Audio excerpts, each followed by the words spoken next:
Assalamualaikum warahmatullahi wabarakatuh. Apa kabar anak ibu semuanya? Sehat? Mudahan anak ibu sehat, semangat mengikuti pelajaran pada pagi hari ini. Baiklah anak ibu semuanya, sebelum kita melanjutkan materi pembelajaran, terlebih dahulu anak ibu berdoa bersama-sama. Bismillahirrahmanirrahim. Rabbi zidni ilman warzuqni fahma. Amin. Baiklah, materi kita pada pagi hari ini pelajaran pendidikan agama Islam dan budi pekerti, tentang indahnya saling menghargai dalam keragaman.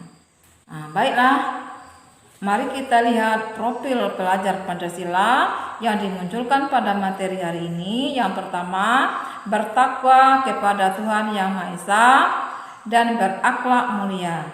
Yang kedua, mandiri. Yang ketiga, gotong royong. Capaian pembelajaran pada elemen akhlak ini bahwa anak ibu dapat memahami arti keragaman. Lalu anak ibu bisa mengenal norma yang ada di lingkungan sekitar kita. Anak ibu bisa percaya diri ketika mengungkapkan pendapat, serta anak ibu memahami pentingnya musyawarah untuk mencapai kesepakatan yang penting persatuan. Nah, pada pembelajaran kali ini, ibu harap anak ibu dapat menyebutkan norma yang ada di lingkungan sekitar kita. Selanjutnya, anak ibu bisa saling menghormati dan menghargai orang yang berbeda agama. Selanjutnya, anak ibu dapat memunculkan sikap toleransi dalam kehidupan sehari-hari. Coba lihat ada gambar ini. Kira-kira ini menjelaskan tentang apa? Nah, betul, gambar ini menjelaskan tentang keragaman. Bisa kita lihat dari pakaian yang mereka pakai. Nah, apakah anak ibu pernah bertemu dengan orang yang berbeda suku dan bangsa? Akan bertemu di mana ya? Nah, pasti kalian anak ibu pernah bertemu atau melihat baik di televisi atau di media sosial. Perbedaan sangat terlihat ya, dari postur tubuhnya, dari bahasanya digunakan, terus dari karakternya yang mereka munculkan, terutama dari agamanya. Ada agama Islam, ada agama Kristen, dan sebagainya. Luar biasa Indonesia, lebih 2000 juta jiwa. Penduduk Indonesia terdiri banyak suku bangsa. Ada Jawa, Aceh, Minang, dan banyak lainnya. Janganlah saling menghina satu suku bangsa dengan lainnya, karena kita satu bangsa dan satu bahasa Indonesia dan Bhinneka Tunggal Ika negara kita. Indonesia ini memiliki banyak ragam suku bangsa. Hal ini menandakan banyaknya perbedaan yang terjadi. Tapi ingat, Bhinneka Tunggal Ika, berbeda-beda tetap satu. Perbedaan bukan menjadi alasan seseorang menjadi permusuhan atau pertengkaran. Namun, dengan adanya perbedaan ini perlu adanya sikap saling menghargai dan menghormati satu sama lain. Berbuat baik harus dilakukan kepada semua orang, tidak memandang agamanya atau jabatannya, apa warna kulitnya, dan lalu bagaimana, dan sebagainya. Jadi, mari kita berbuat baik kepada siapapun dan dimanapun kita berada. Ada gambar lagi. Kira-kira gambar ini menjelaskan tentang apa? Saling menghormati dan menjalankan ibadah.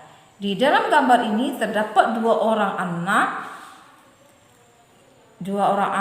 Yang pertama namanya Stephen, yang kedua namanya Ahmad, yang ketiga namanya Spani. non-Islam. Sedangkan Ahmad agamanya Islam. Ketika itu azan sudah dikumandangkan, lalu Ahmad berkata kepada Stephen, "Itu sudah azan, aku izin salat dulu ya." Nah, kata Stephen, "Silahkan salat dulu, aku nunggu di sini." Ya, Masya Allah, luar biasa. Nih Ahmad dan Stephen ini bisa dijadikan contoh. Coba, apakah anak ibu memiliki sahabat yang berbeda agama? Mungkin ada yang punya dan ada yang tidak. Nah, memiliki sahabat yang berbeda agama tuh, apakah boleh memiliki sahabat yang berbeda agama? Boleh, sangat boleh. Yang penting kita bisa saling menghargai. Apa yang menjadi pilihannya, tidak memaksa sahabat kita untuk beribadah sebagaimana yang kita lakukan. Pun sebaliknya, kita harus mempersilahkan mereka untuk beribadah sesuai dengan keyakinan. Yang dilarang oleh agama itu seperti apa ya? Yaitu ketika orang Islam mengikuti ibadah agama lain. Kenapa tidak boleh? Karena hal ini sudah berkaitan dengan keimanan atau keyakinan seseorang. Terdapat dalam Al-Quran, surat Al-Kafirun. Al-Kafirun itu artinya, hai orang-orang kafir. Ada yang apa anak-anak ibu surah Al-Kafirun? Nah, coba anak ibu baca surah Al-Kafirun itu dulu. Bersama-sama kita yang bacanya. Ayo ikut ibu bersama-sama ya. A'udzu billahi minasy syaithanir rajim. Bismillahirrahmanirrahim. Qul ya ayyuhal kafirun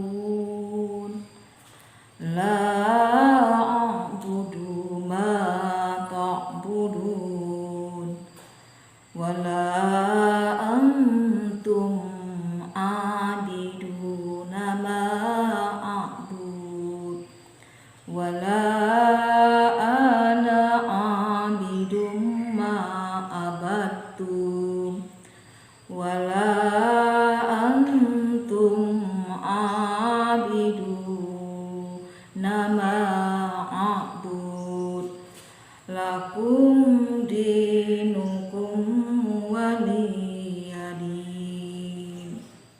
Nah, jadi anak ibu harus hafal itu satu persatu ayat itu dan artinya.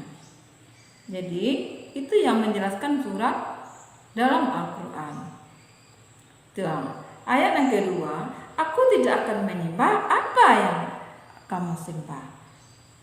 Jadi ayat yang kelima artinya, untukmu agamamu dan untukku agamaku. Jadi anak ibu harus hafal surah Al-Kafirun dan makna surah Al-Kafirun itu tentang perintah orang-orang kafir memaksa Nabi Muhammad untuk menyembah berhala. Jadi berkumpullah para pembesar, ada kafir Quraisy, ada sejarahnya. Berkumpullah para pembesar kaum kafir Quraisy. Mereka berdiskusi untuk menghentikan dakwah Nabi Muhammad. Abu Talib menolak permintaannya. Sekarang mari kita susun rencana baru untuk menghentikan dakwah Nabi Muhammad tadi. Apa akan kita lakukan agar Muhammad berhenti membuat dan memperpecahkan antara kabilah? Keesokannya putusan pertama, kaum kafir Quraisy menemani Nabi Muhammad. Ia membawa berbagai penawaran.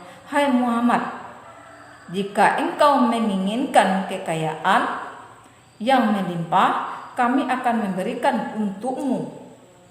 Kalau engkau ingin kemuliaan, kami akan mengangkatmu sebagai raja. Bahkan jika engkau menginginkan perempuan cantik, kami akan menghadirkan untukmu. Kenikmatan dunia yang engkau inginkan akan kami penuhi, asalkan Nabi Muhammad disuruhnya berhenti berdakwah. Jadi Nabi Muhammad sama-sama tidak tertarik semua penawaran yang diajukan oleh kafir Quraisy. untuk semua kenikmatan dunia yang engkau inginkan. Jadi Nabi Muhammad menganggap penawaran tersebut dengan sopan. Aku tidak memilih semua penawaran itu. Sekarang kembalilah engkau kepada kaummu. Utusan itu kembali ke tengah-tengah kaumnya dan melaporkan peristiwa ini baru terjadi. Kemudian para pembesar kafir Quraisy kembali berkumpul untuk membicarakan tentang rencana selanjutnya. Pada hari yang telah ditentukan, datang utusan kedua untuk melakukan penawaran dengan Nabi Muhammad kembali. Sangat hati-hatilah dalam berbicara agar nasib tidak sama seperti utusan pertama. Wahai anak saudara, bagaimana jika kita ambil jalan tengah demi menjaga kedamaian antar kabilah? Jadi kita saling bergantian penyembah Tuhan yang sama lain. Satu Tuhan pertama, engkau dan pengikutmu penyembah Tuhan yang kami Lata dan Uzza. Kemudian 1 tahun berikutnya kami akan menyembah Tuhanmu. Apabila ternyata Tuhan kami lebih dari Tuhanmu, maka ikutlah kami. Itu pula sebaiknya jika Tuhanmu lebih baik daripada Tuhan kami, akan mengikutimu. Nabi tidak habis pikir dengan penawaran itu. Kaum kafir Quraisy, beliau dengan tegas menganggap penawaran mereka, aku tidak akan pernah menukar keimananku kepada Allah Subhanahu wa ta'ala, kata Nabi Muhammad, dengan apapun yang kalian tawarkan, karena Islam adalah satu-satunya agama yang paling benar yang mendengar sesungguhnya kesungguhannya. Ucapan Nabi Muhammad.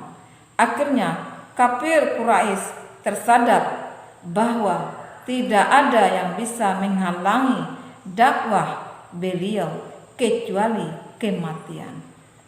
Kemudian turunlah ayat-ayat Al-Quran, yaitu surat Al-Kafirun ayat 1 hingga 6 yang menguatkan perkataan Nabi Muhammad menjelaskan dalam surat Al-Kafirun.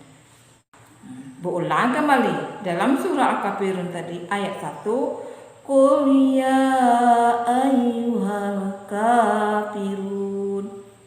Katakanlah Muhammad, wahai orang-orang kafir. Jadi anak ibu saling menghargai, saling menghormati satu sama lain. Walaupun kita berbeda, saling menghina, saling hormat menghormati. Tidak ada terpecah belah. Demikianlah materi hari ini. Mudah-mudahan bermanfaat bagi anak ibu. Tutup, wabillahi taufiq wal hidayah. Assalamualaikum warahmatullahi wabarakatuh.